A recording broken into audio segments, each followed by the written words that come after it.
Here we go. Another episode of Change Your Pace Sports with alternative views. We have another special edition.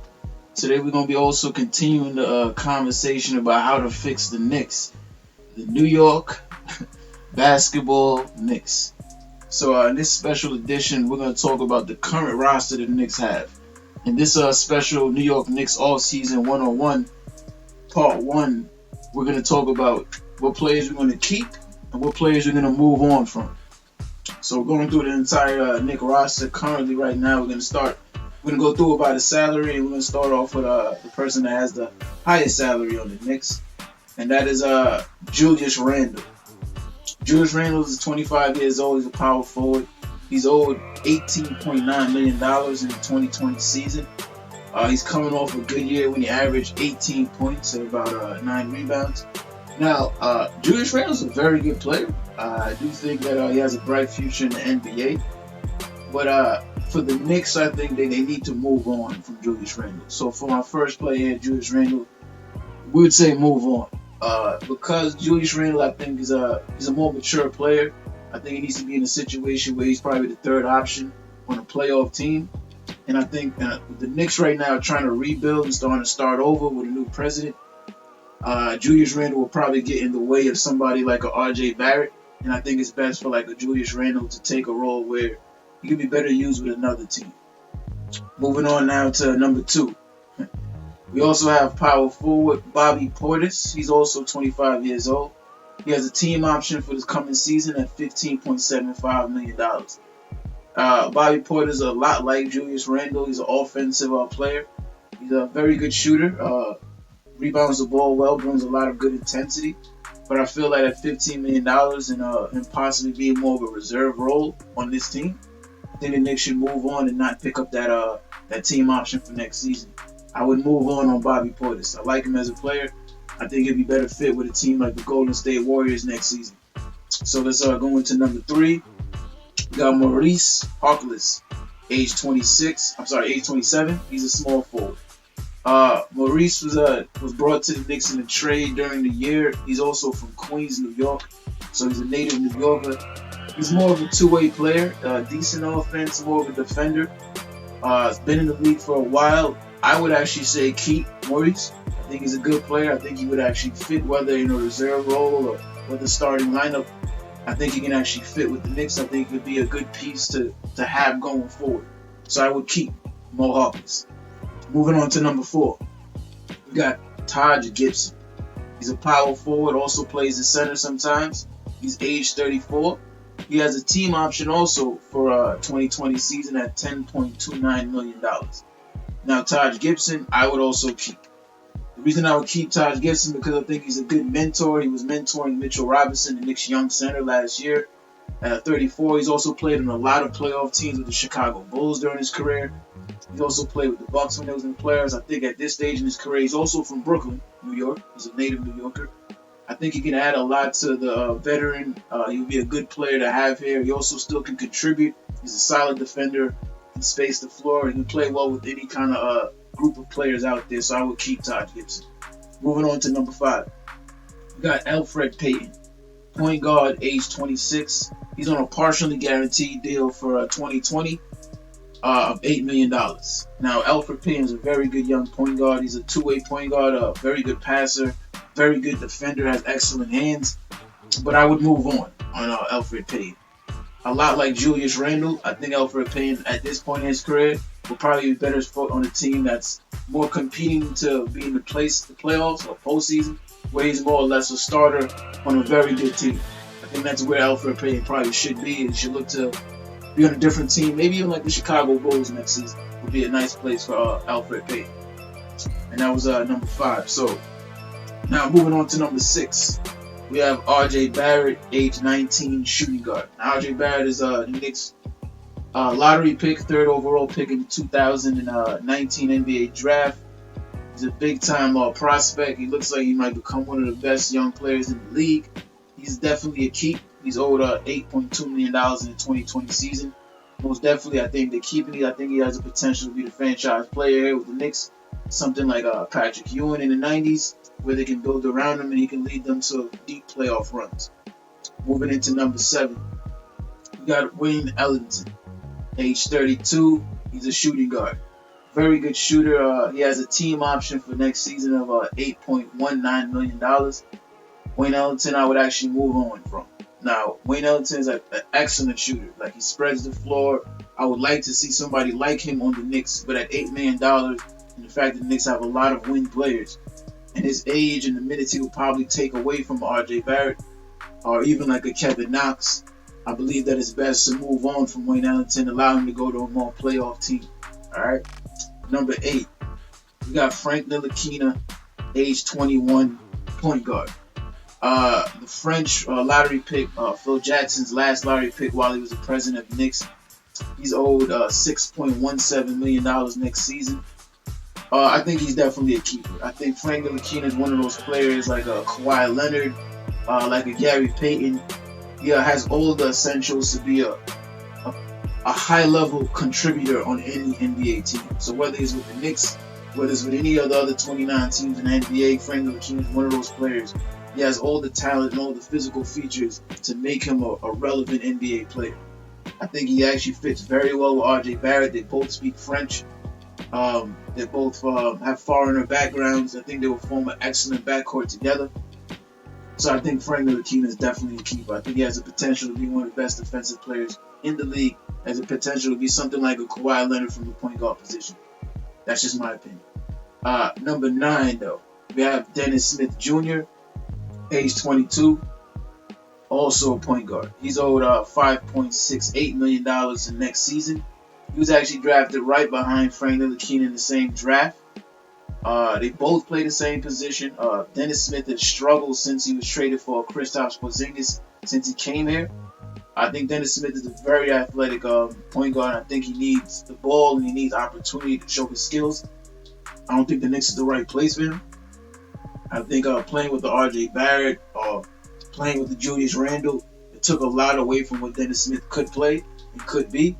Even playing with Luka Doncic when Luka was a rookie, it took a lot away from Dennis Smith what he could be. I think he needs to be more in a situation like Donovan Mitchell with the Jazz, where he's given the ball and he's given the opportunity to show his offensive skills. So I think the Knicks definitely need to move on and give Dennis Smith a better opportunity to show his skills in the NBA. Number 10, we got Kevin Knox, age 20, small forward. He's owed $4.58 million in the 2020 season. He's only been in the league 2 years. He's had 2 up and down seasons. I think the media is kind of overspoken Kevin Knox struggles. He was the youngest player in his draft, only 18 years old. He just turned 20 years old. He's still growing, and he's also he's an offensive talent. His favorite player is Kevin Durant. So if you see his game, it's actually built a lot like Kevin Durant. And what the Knicks have done with him, forcing him to come off the bench and try to learn on the fly, they forced him to actually struggle, and they might have ruined his confidence already. So I do believe the Knicks should keep Kevin Knox. I think he could fit with the young players they have here. He's an excellent offensive player, has an excellent jump shot. He's similar to Allen Houston, the former Knick that was here before, the current Knicks G League GM. So I would actually keep Kevin Knox. I think he has a bright future. Moving on to number 11, we got Reggie Bullock, age 29, shooting guard, small forward. He's on a partially guaranteed deal for 2020 season at $4.2 million. Now, Reggie Bullock had a back injury, had some disc problems in his lower back that caused the Knicks to have to renegotiate his original salary. He was actually owed a lot more money, but they was able to renegotiate for the small amount. But he was never able to actually play for Coach David Fizdale. He didn't come back till January. He showed that he actually is still a very good basketball player. He still can contribute. I think he has the veteran presence to help some of these other younger players that the Knicks have. So Reggie Bullock I would keep. I would keep him at that salary amount because I feel like he can offer a player that can play solid minutes, allow the Knicks to compete on the court, and also be an excellent mentor in practice and on the court for players like R.J. Barrett, Kevin Knox, Frank Ntilikina, the other young players that we've spoken about that the Knicks have. So I would definitely keep Reggie Bullock. Moving on to number 12. We have young Alonzo Trier, age 24, shooting guard. He's actually a 2020 free agent. I would actually move on Trier. I feel like Tier's potential is as Lou Williams. Uh, I feel like he's an excellent scorer that will be an excellent six-man wherever he goes. I think that is his future in the NBA. I think he'll be a great bench player, a player that could come off the bench and score a lot of points. He's an unbelievable offensive player. He can score the ball with the best of them. He can create with the best of them. And I think with the Knicks, he just hasn't got an opportunity to play a lot like Dennis Smith Jr. They just haven't got an opportunity with the team that the Knicks have had to showcase their skills. And I think in this situation, it's best for the Knicks to allow Tier to move on to a better situation. Even though I think he has excellent talent and would fit with any team, but with this Knicks team, he's not going to be able to fulfill his potential. So I would move on Tier. Number 13, we got Damian Dotson, age 26, shooting guard. Dotson is also a 2020 free agent coming up this season. With Dotson, he came in the Frank Ntilikina draft a few years ago. He's a big guard, 6'6". He's a good rebounder, a good shooter, shooting the high 30s from the three-point line. I would definitely keep Damian Dotson. He's a good defender, he's a good shooter, and he fits. He's a good roster player. He can always fill in. He's like a Justin Holiday. Very big guard that plays big, plays defense, and shoots. And then he's played on the biggest stage in New York and played well in big moments. So I would definitely keep Dotson with this core. Number 14, we have Mitchell Robinson, age 22, center. He's owed $1.6 million in the 2020 season. Mitchell Robinson, I think, is a hands-down keep. I think him along with R.J. Barrett are automatic keeps for this Knicks team. They're the two players that are untouchable on this roster. Mitchell Robinson could potentially be an all-star, I believe. He can potentially be a defensive player of the year. He's already came close to leading the league in blocks already. He's very young. Basically, he came out of high school. So I feel like he has a very bright future with the Knicks. So he definitely, I believe, the Knicks have to keep. Moving on to number 15, we have Ignas Bogdauskas, age 21. He's a forward. Plays small forward and power forward. For the 2020, he's owed $1.57 million. He was a rookie last season, only really played in the G League, but put up very good numbers. He's a very versatile wing player, reminiscent of the Tony Kukoc from the Bulls. Can shoot the ball, can dribble the ball, can do a lot of different things. He's an international player. He's played on the Canada national team with R.J. Barrett since they were teenagers, so they both have a good relationship. I think he has a bright future, and I think the Knicks should slowly bring him up, and he might eventually in a year or two be able to contribute for this team. So I would definitely keep Ignas Bogdauskas. Moving on to number 16, we have Kenny Wooten, age 22. He's a power forward center. He's a 2020 free agent. He was on a two-way contract with the Knicks in 2019. He showed that he's an excellent shot blocker, excellent lob runner. A lot like Mitchell Robinson, almost the same kind of player, where he's a great shot blocker, can catch lobs, can jump very high, good defensive player, excellent athlete. I would definitely try to see a way that the Knicks can keep him. They can keep him on another two-way contract, or they can get him on a minimal contract on the roster. I would definitely try to see if the Knicks can keep him. I think he's a keeper for sure. He's only 22 and definitely getting better. And then number 17, the last player on the Knicks current roster right now, we have Kadeem Allen, age 27. He's a point guard. He will be a 2020 free agent. He was also in a two-way contract with the Knicks in 2019. Kadeem is actually an excellent defensive player. Has a long wingspan. I believe he's 6'1", with about a 6'5", 6'6" wingspan. He's an excellent defender. He's a solid contributor. He's one of those players that you just like to keep on your team for depth. I would see if the Knicks could keep him as in the same role as like a 15th man on the roster. He would be an excellent player to have and keep in practice also for what he can do to build the players up in practice against every day. So he would also be a keeper for me.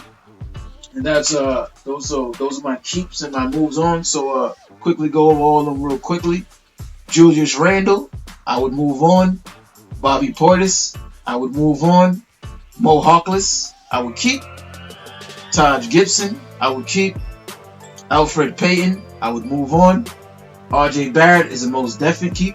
He's a franchise player. Number 7, we got Wayne Ellington. I would move on. 8, we got Frank Ntilikina. I would keep.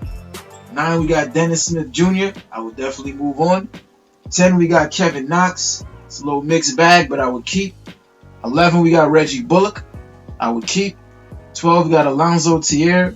I would have to move on. 13, we got Damian Dotson. I would keep. 14, we got Mitchell Robinson. I would keep. 15, we got Ignis Brungdiscus. I would keep.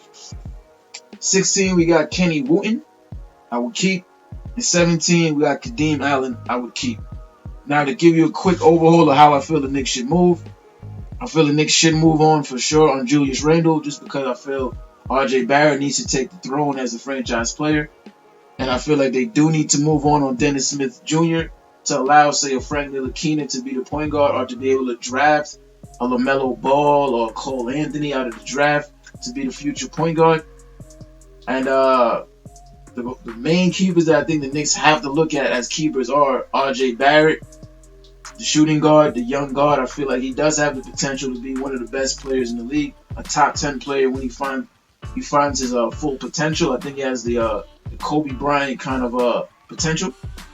And I feel like the Knicks should also make sure they keep Mitchell Robinson. He has a chance to be an elite defensive player in his career. Frank Ntilikina has a chance to be an all defensive player in his career.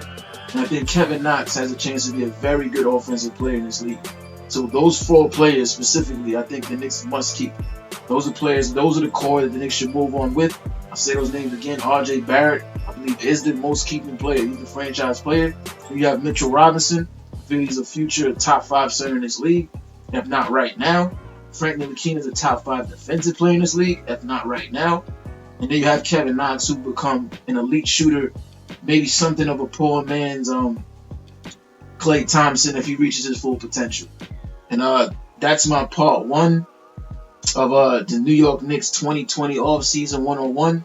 This was our keep or move on, breaking down the Knicks' current roster. And we'll come back with our next video, which will be part 2, which will break down the free agents, the ones that the Knicks should pursue, or the ones the Knicks should just leave alone. So leave your comments, subscribe, like, and I'll be coming back with another one. Peace.